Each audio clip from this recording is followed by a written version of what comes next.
Good evening, everyone. My name is Sheila Petty, and I'm a professor of film studies at the University of Regina. It's my pleasure to welcome you to the first evening of the Regina Public Library Film School Fall with Fellini. Tonight, we're going to look at the film La Strada, which Fellini directed in 1954.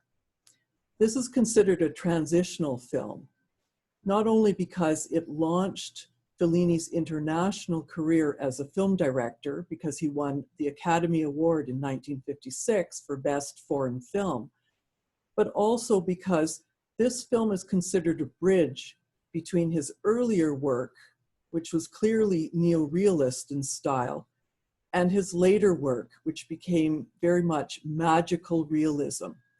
This film, La Strada, in between, is really a personal realism, almost a poetic realism style, very much akin to that of the French director Jean Renoir. La Strada translates as the road and a journey which is taken by the major characters of the film. There are three major characters, they're typal characters.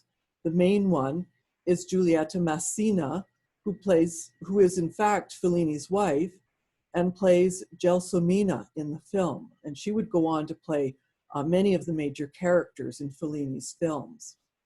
She is a sort of a waif character who has literally been sold by her mother to the strongman, the circus strongman, played by Anthony Quinn in the film, and his name is Zampona.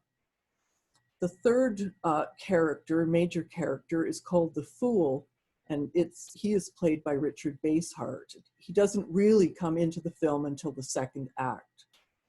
What's very interesting about this film, as the characters go on this journey, it's sort of almost like a road movie. Gelsomina follows along with Zampona as they go around rural Italy, playing in circuses and performing, is that the characters are on the road to perhaps redemption or salvation, looking for love, looking for home, looking to be loved. And all of this comes out of Fellini's strong Catholic roots, which show up quite a bit and come back thematically in a lot of his work. Stylistically, the film borrows somewhat from the neo-realists. Fellini, after all, was working with Roberto Rossellini and was a co-writer, I should say, on the screenplays for Rome, Open City, and Paysan.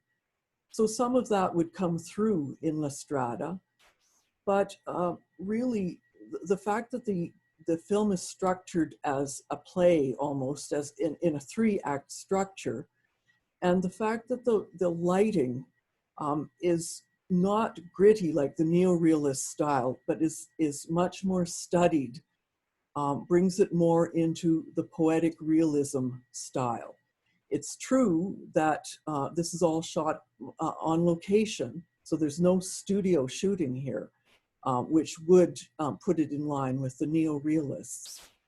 But the themes of economic despair, poverty, critiques of patriarchy, post-war disillusionment shine through in this film as well as they did in the neo-realists.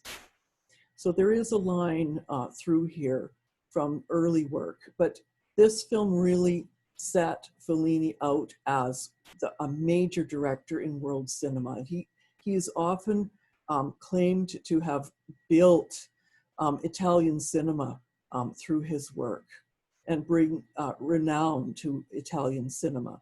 And La Strada really does help do that. It's very interesting to note that Fellini was, because of La Strada, he was offered by several studios to make a sequel, which he turned down time and again. And in fact, Walt Disney wanted him to take the Gelsomina character and make it animated, turn it into a cartoon. which he and his wife repeatedly turned down. This is a very interesting fact, given that Fellini had training and as a youth was very interested in drawing and comics and the comedic form, as well as vaudeville. This would come out in a lot of his work.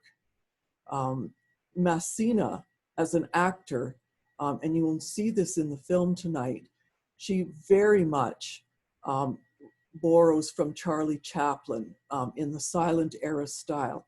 And she brings in the vaudeville and very much brings in emotion and mime as she mimes. A lot of these shots and scenes are without dialogue, and that's very, very striking in this particular film. One thing to note and to watch for, the film very interestingly begins with scenes of water and the ocean, and it ends that way as well. And one has to ask oneself, is this in fact Fellini? Is this a nod to his Catholic roots?